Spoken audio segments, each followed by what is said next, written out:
death penalty in every single case, no matter what the crime, who the alleged criminal is, or the method proposed to execute them. We will always stand against it. We are working to end the use of the death penalty around the world and will not stop until every country in the world has abolished it. So Amnesty International is a great non-for-profit charity. I'm not sure if any of you are aware of their work. It's definitely a really amazing cause to get involved with. They also do kind of have a really active presence on social media where they are kind of campaigning. So this is quite a useful source maybe that you might want to include, not just in this essay, but if you were to receive another essay to do with human rights issues, Amnesty International would be a great example for you to cite in a different essay that didn't name it explicitly. We'll go ahead and have a look at how we might come up with a plan for this one. Be good to see if anyone else is keen to get involved. Sophia and Deng, thanks so much again for your participation. If anyone else also wants to get involved, you'll get way more out of the session if you're actually also practicing your skills. So again, we've got a for and against. Let's see where we lean, remembering that for our introduction, we are going to need to give a line of argument. What will that be? Let's wait and see. Looking for a couple of points for and a couple of points against. Don't feel like you have to do all of them. Just let me know which ones you're submitting and we'll try and work through them together, making sure that we've got a point and kind of a more elaborate explanation of that. And if we have any real life examples or evidence to use, that would be great. The actual statement we're evaluating is that the death penalty is used as a deterrent, and therefore people believe that they're in favor of using the death penalty because it deters people from committing certain crimes. How far do you agree with this statement? So this is basically asking, in other words, to what extent are you for or against using the death penalty? Give everyone a couple of minutes in the chat just to have a think about this. Just put it in a slightly briefer, more concise way than the question itself. Have a think. We'll see what our for and against are, what our line of argument is going to be, and have a look through developing some of those examples together.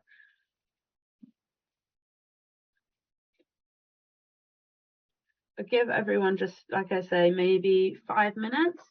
I'm also just going to go and grab a drink of water, so I'll give you all 5 minutes. If you want to participate, that'd be great. If not, use this time to go and take a comfort break. I know we've been here for an hour now, so get up, stretch your legs, maybe go and get a glass of water, and I'll be back in just 5 minutes. Thanks.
Okay, hopefully that's given everyone a chance to at least have a think about this question. I can see a couple of people have put some things in the chat. That's great.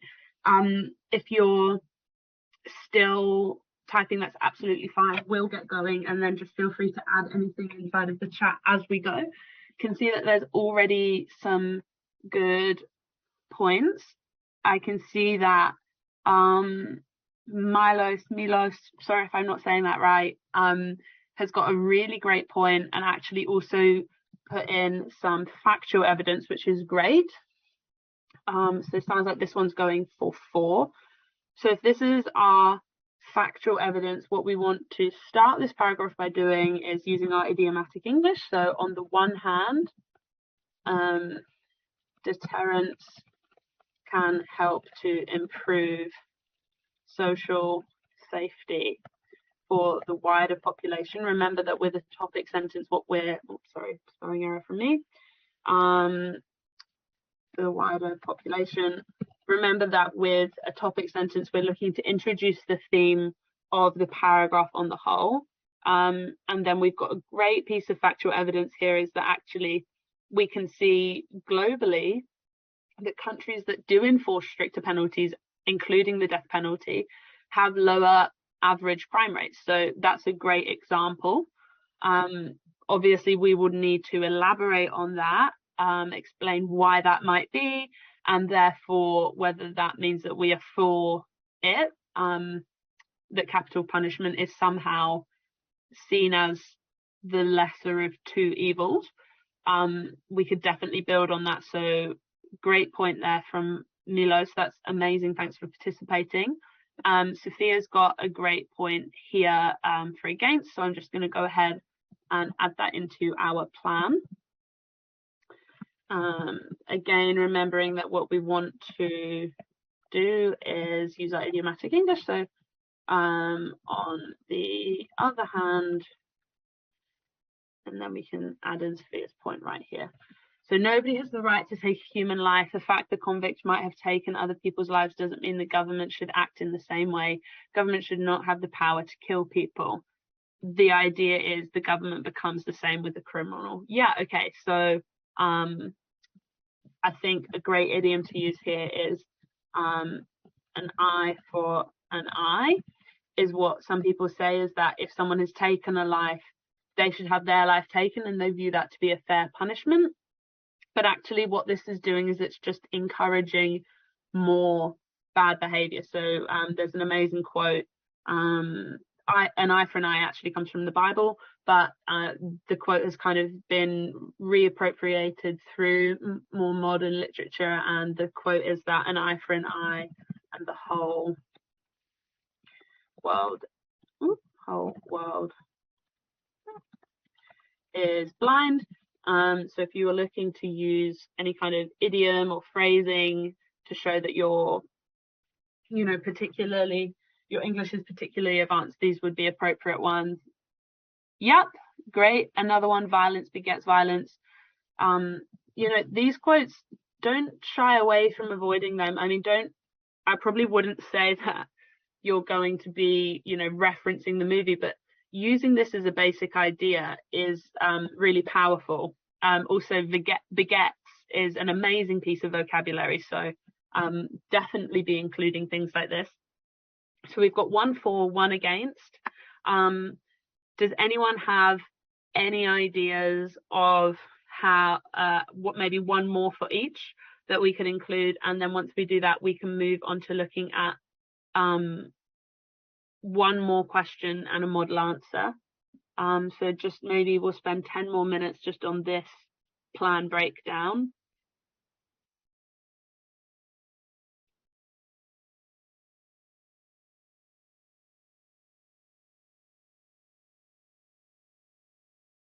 One more. Okay, I'll give everyone just a couple of minutes just to have a think about what this might be.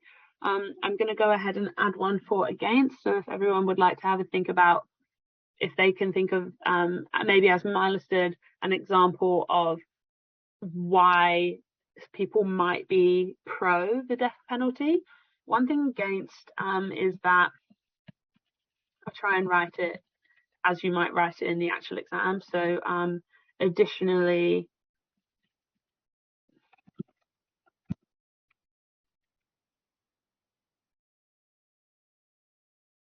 okay, Sophia's put an excellent one. Another one against it, this idea that actually a lifelong sentence is scarier than death, because it's actually somehow harder to adapt to, obviously, with the death penalty if you have any kind of guilt for what you've done. It's some people might view it as being easier to just die than to have to live with that guilt. That's definitely one point. Another thing that to think of with the death penalty is the death penalty is absolute and doesn't allow for the criminal justice system to make errors in conviction, which we can observe they do. So by this I mean, and you can come up, there are lots of kind of examples, you can think of cases of people who were on, for instance, death row, and then where actually a new piece of forensic evidence came up and could exonerate them from their sentence. Of course, if we just went ahead, if the governments were able to go ahead and just, execute everyone that they were intending to, because they thought they had committed a certain crime, we're not able to simply kind of release them. They're already dead. So a lot of the time we struggle to come up with the idea that certain cases, i.e. those where there is limited forensic evidence or potentially a worry around how accurate the conviction is, the death penalty in those cases obviously means that we can sometimes end up being in a position where we've potentially executed an innocent person, and that at that point it becomes like a really interesting debate over whether someone should have the power and whether we can ever know concretely that someone has done it. There have even been instances where people have confessed wrongly or been pressured into confessions. So this is quite a complex one. And again, like I said, Sophia's put a great one in the chat as well, this idea that actually lifelong sentences are somehow more of a deterrent, or they should be, because a whole life is wasted and you still have to live it in some kind of prison sentence, which might be worse than actually just dying. What I will do is actually, I know we've got one 4 box missing. We'll move on to just can't do any 4s, help. Oh, okay, sorry. No worries about having to type quick. That's absolutely fine. It's fine. We can leave this. And often one of the kind of biggest, I mean, Milas, you've sort of hit the nail on the head with what the biggest reason for the death penalty is. So okay, another great point from Milas. Yeah, this is a really nice point. It's not just that they have this is a good against one. So yeah, let me add this in underneath. Again, you guys have had so many brilliant ideas that we're actually going over the PowerPoint, which is fine. Yeah, exactly. If this depends on our conception of what prison is meant to do and a government's duty to its convicts as well as its civilians, right? So do we have a duty to actually rehabilitate convicts and try and reduce criminality on the whole by rehabilitating ex-offenders? And the death penalty doesn't give any chance for us to do that. Again, so you probably need to unpack these ideas of what is it the government's role to do. So yeah, absolutely. Like that's a really good reason as to why we should be against it. So it seems like our line of argument is probably going to be against for this point. Sophia's put a point, it brings relief to society, maybe. Yeah, absolutely. And remember, no need to put maybe, because there is ultimately no right or wrong answer here. As long as it's something that you can elaborate on and unpack, then it's absolutely fine. So this is a grade 4. Brings relief to society, yeah, and I guess the way that you might want to elaborate on this is actually that the primary role of government is to appease the people they serve to avoid riots, and a large number of people feel that the death penalty is appropriate in cases where a life has been taken. So this comes back to this phrase, an eye for an eye. It's the kind of most basic form of punishment is to have done to you what you've done to others. So this idea that if someone has taken a life, actually it's only fair that they also have their life taken. On this point, you might want to develop the comfort it brings to victims' families. So not just wider society, but in the case of the justice system, often victims' families feel that they gain a lot of closure and solace, knowing that the death penalty is going to be brought in those really extreme cases. So again, some really excellent points. I can see that these ones are actually really moving into that kind of conceptual territory of breaking down things in the question itself. So this idea of the rights that governments have, so this idea of human rights and rights attributed to people in positions of power. So that's really interesting and actually going really deep. Again, really excellent points, really well thought out, and definitely some excellent real life examples, some really amazing displays of idiomatic English and vocab. So that's really impressive, guys. Well done. What we'll just do, we've only got 40 minutes left, so I just want us to look at a model answer. Let me just get rid of that. I don't think the model answers are actually building off any of the questions. Yes, here we go. So example question 10. This is actually, and again, not sure if you guys have got the model answers document, but what I'll do is just give me a second and I will put that in the chat for you guys as well. It should be sent now. These are all model answers for question 10. So it goes through 3 different model answers. So this is a great resource for you to read, have a look at some of the language that they're using. The example question 10 is focused on drugs. You can see that actually a lot of these questions are dealing with social issues.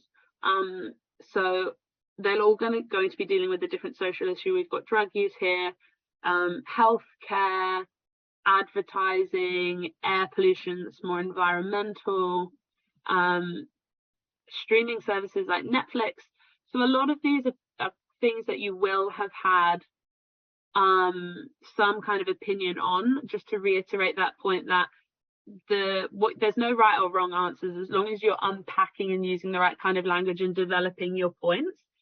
That's the real key here, the key things to take away. And we'll see that when we look at some of the model answers to this question in just a minute.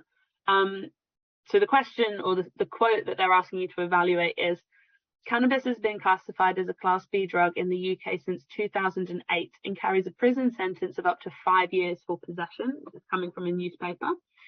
Many countries have decriminalised the use of cannabis and as a result have seen a reduction in drug-related crime. Should cannabis and other soft drugs be legalised? So what I thought would be good for us to do is actually have a look at how some of the model answers have responded to this. I'm going to go ahead and put this up on the screen. The first one is our first model answer. I'm just going to give everyone a couple of minutes to read through this. And then what we'll do is we'll start to go through each of these paragraphs and make a note of what this answer is doing well. What are some of the things that we've discussed today that they are including? If it's pieces of vocab, good grammar, idioms, facts, evidence, etc. Just have a read through and have a think of some of the things that it's doing really well. If there's any questions you have about some of the things that they're saying or anything in the answer, please have a think about it. But just going to give you guys now maybe 2 to 3 minutes just to read through this, and then we'll join back up and discuss what's great about this answer.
Okay, how is everyone getting on? Has everyone managed to read through?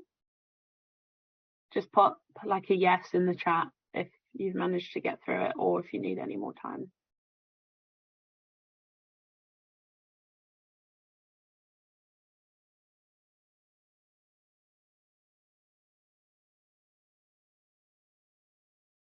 Done. Okay, hopefully everyone else is done. If you're not, just put in the chat. But we'll start to go through the model answer and look at bits of this that are really strong that you guys are going to want to replicate, and even sometimes bits that potentially aren't as strong and you will be wanting to avoid. So the introduction is really good. The candidate is actually introducing us to the topic it's asking for. It speaks about the fact that when it says many countries have decriminalized the use of cannabis, he is putting that into his own words and saying that there's been a huge debate across the world as to whether these things should be made legal. So he's using lots of appropriate synonyms. So decriminalize, this idea of legalization across the world. I would say that here it might be better to say globally, always trying to use kind of shorter, more concise language to show that you've actually got a stronger grasp of English is better. So that's one thing that maybe could be improved about this introduction. He's also highlighted the fact that the countries have seen a reduction in crime. So he can say here that countries have experienced benefits by the general public. Again, using a lot of synonyms to repurpose the question for his introduction, and then he's giving us a line of argument. So I think, in spite of the numerous benefits, cannabis should only be legalized under tight government control. So we've got a lot of use of great synonyms and vocab, giving us some context to the question and the debate, and then a line of argument. So from that perspective, this is a really strong introduction. When we move into the main body, we can see that this person has actually planned their response, because the points are grouped into a for and against paragraph. We've also got our use of idiomatic English on the one hand, on the other hand. So those are two really big ticks. We can see as well that he's using to conclude as a signposter later on for his conclusion. So the topic sentences are quite clear, which is really great from an examination perspective. We have, especially in this first paragraph, he's drawing on a lot of factual examples. So when he's speaking about the laws or the lack of laws surrounding tobacco and alcohol usage and the harm that they do to human well-being, there's a lot of factual evidence supporting this statement that he's starting to evaluate. He's also got the examples of cases in UK and Germany, getting in some statistics when he's speaking about how much money is actually being spent on restricting purchases, and using really impressive pieces of language, like phrases like nonetheless, emerging studies, health infrastructure. So this is a great paragraph. It's ticking off all of those 6 sections that we were looking at right at the start of today's session. Similarly, as we move on to the next main body paragraph, he's done a great job of collating all of his points for the other side of the argument into one paragraph.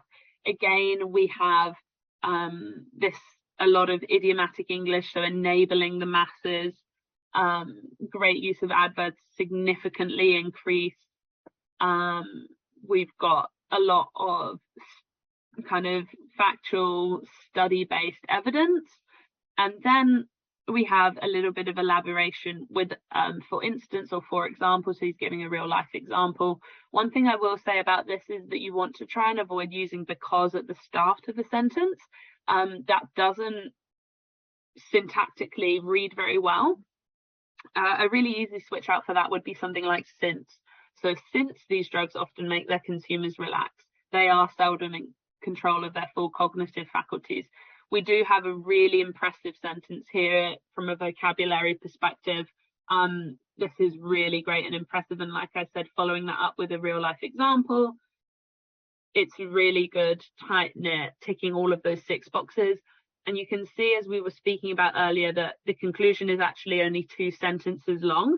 It does a really good job of summarizing the key points without introducing anything new, keeping it really clear and concise. So to conclude, despite the various benefits, legalization would be detrimental. Therefore, it should carefully regulate the process, blah, blah, blah, which is building on his line of argument that he introduced in the introduction by summarizing the key points of both paragraphs in a really clear and concise way. This answer is really impressive because of not just the language that he uses and the fact that he's answering the question, but the variety of vocabulary that's used, the fact that we've got quite impressive and advanced phrasing and idioms, and also inside of each paragraph we have some example of factual evidence and some kind of real life example or elaboration that supports both of the points. So that's really great. And like I just said, the conclusion as well, short and sharp, exactly what we're looking for. Does anyone have any questions about anything from this answer or any other positives that they'd like to draw out from it that I haven't mentioned?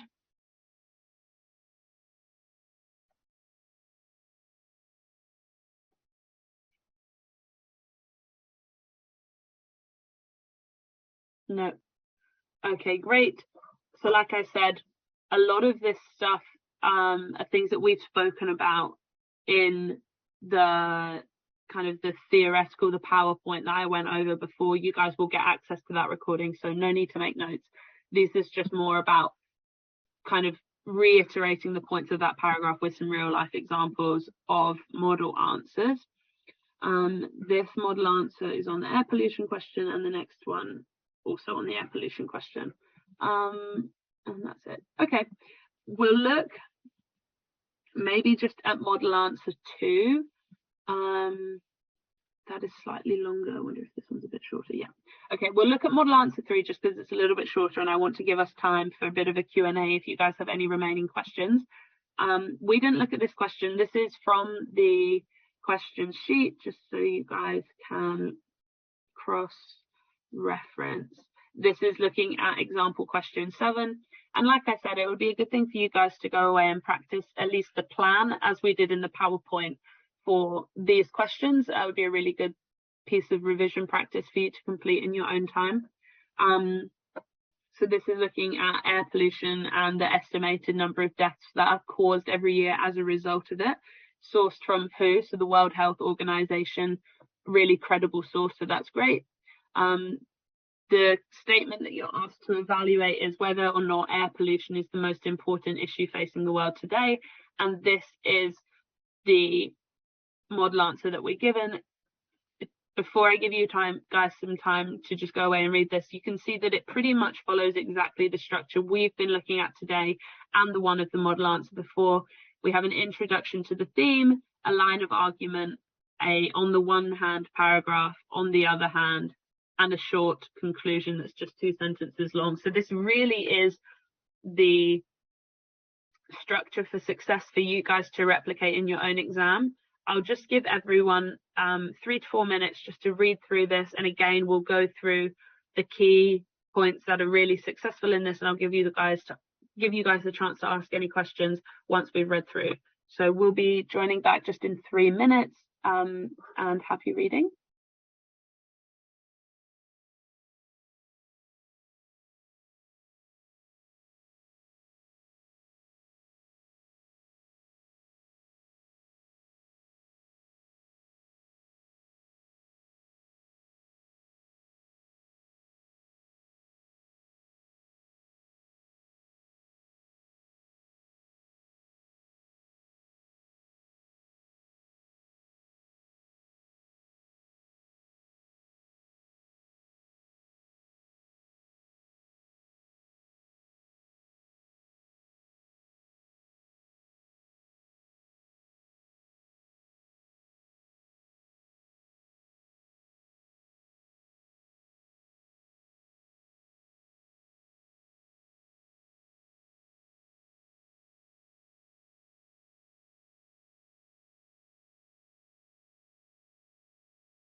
Okay, has everyone had time to read through the answer? Don't want to rush anyone, but also cautious that we have just under half an hour left of the session. So let me know if you've managed to read through the answer by now, and then we can have a look at going through it together.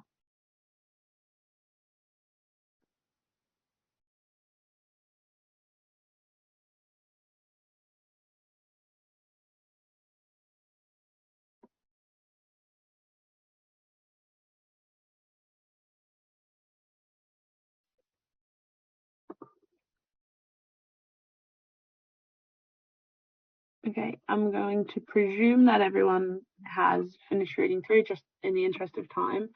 I think structurally we already touched on the strong points. We start by introducing the theme, stating a line of argument.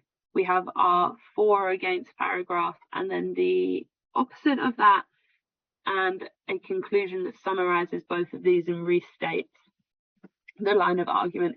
In particular, things that this model answer is doing really well, again, is using really strong, quite advanced vocabulary.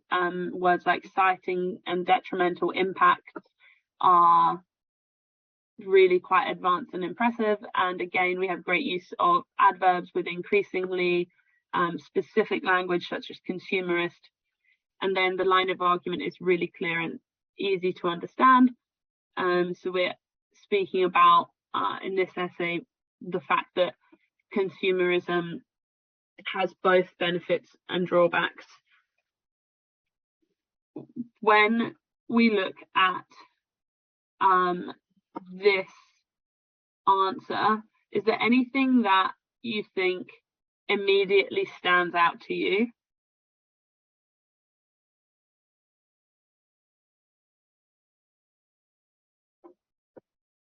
When thinking back to those 6 pieces of criteria that we were looking at in our earlier session.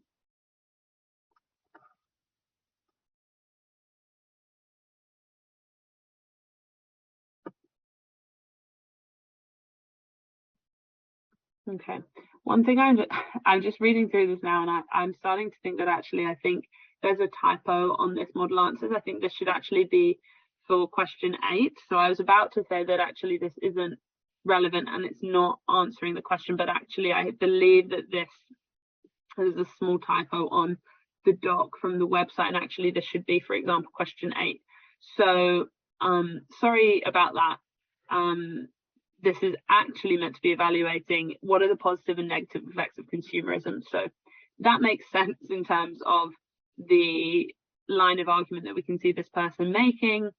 Again, we have a 4 paragraph, so really clear, easy to understand topic sentence that this is a positive because it's driving economic growth. Then we have a little bit of unpacking as to what this means. Really good specific knowledge on the demand and supply cycles and actually some economics and how that affects nations on the whole.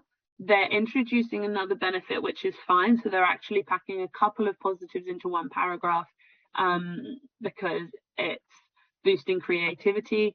Again, this is slightly better than the other paragraph because we have since instead of because, so that's really good. And then again, another great adverb just to summarize the paragraph as a whole. This is a really nice way to wrap up a paragraph and summarize some of the positives and negatives. Again, here we have a great idiom, another piece of phrasal English, which is great. Appreciation of wider issues and the things that they relate to. Again, we have real world evidence of non-recycling garbage, for instance. They're using a piece of evidence that relates to China itself to help support their point. Also some references to studies and the effects of those. Another disadvantage here, so this is great. And then again, they wrap up the paragraph just by summarizing it. The conclusion, like I said before, is really short and sharp, just 2 sentences long, so that's great.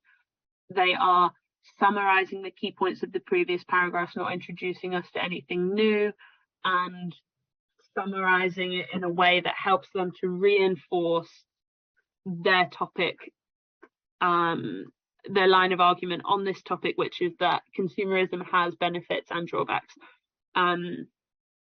and they just basically give us some clarity on that. It enables the creation of wealth and innovation, and also they were speaking a bit about creativity, but it also has this very detrimental effect on the environment.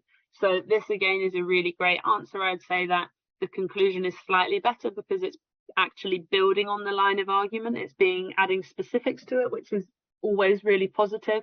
So this might be slightly better than the previous one that we looked at, but both of them would definitely score in those 11, 12 bands for the marking criteria on the ELLT itself. So both of these are really great examples to base some of your practice prep on. Have a look at not just the structure, but the kinds of vocabulary that they're using, and try to replicate that in some of your own answers as well. From kind of a content perspective, that wraps us up for today. You guys have now got access to both of those sheets, so the list of questions and the model answers, so that's really good. The recording will go out shortly after the session, so you guys will have access to rewatch and look through the slides again. What I thought I'd do is just leave us 15 minutes at the end for a bit of a Q&A. So if anyone has any questions that they feel weren't answered throughout the course of the session today, feel free now to either come off of mute and ask them, or you can put them in the chat, and we can just spend a couple of minutes making sure that everything's covered off and you all feel super confident going into your test. That's a great question, Giovanna. No, they don't provide model answers for all of those questions. They only provide them for the 3 that I showed today.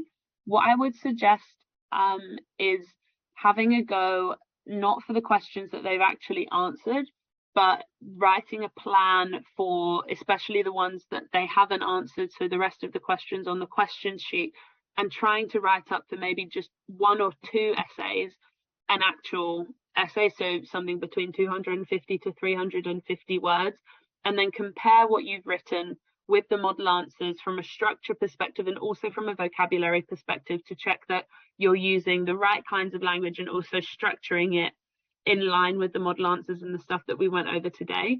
But no, the ELLT Content Hub don't provide model answers for everything. They just give you those 3 to work on and base your practices off of.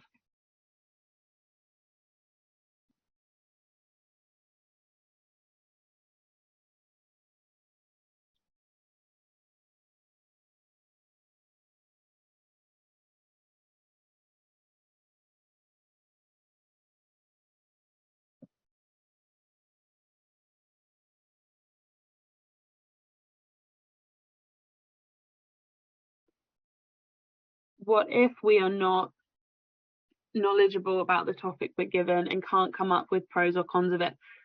That's a really great question. I would say that you will almost always be able to come up with at least one pro and con of everything. Even if you don't have any kind of factual evidence to give, you'll often be able to come up with an idea as to why somebody might think for or why somebody might think against. Remember, one of the key things that we spoke about really early on in the session is there's actually no right answers. So they aren't assessing the content of what you're providing, they're assessing how you write it. So even if you think that your pro or con isn't a particularly good pro or con, just have a stab with what your idea might be, and remember that the main thing they're assessing is how you speak about that idea and not the idea itself. There would definitely be something you can say about everything they give you. They aren't trying to catch you out at all. The questions are often about social issues or environmental issues that everyone will have at least some for or against opinions on, or can imagine what the for or against opinions will be.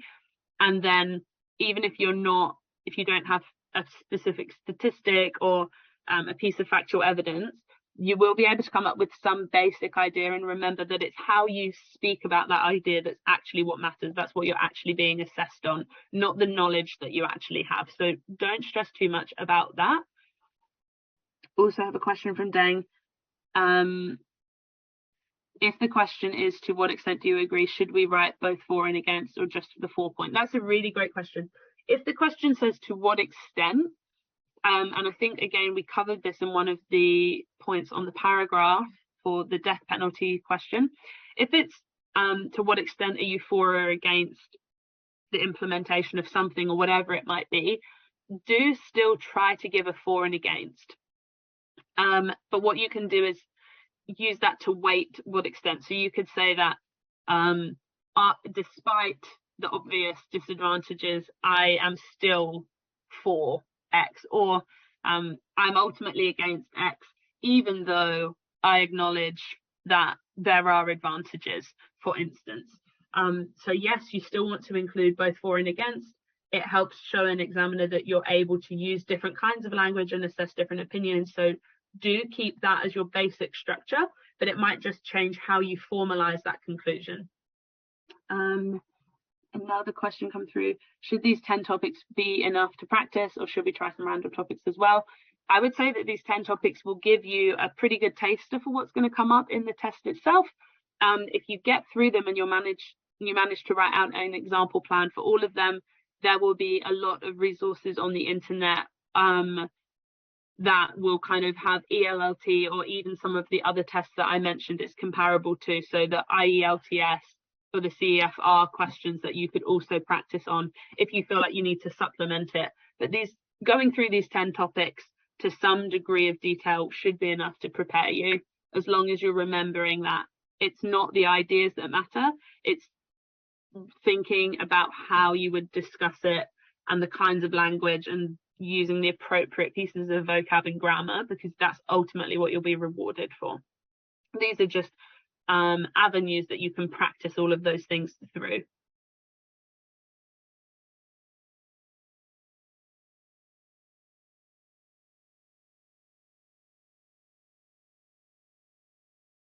Do we have any other questions?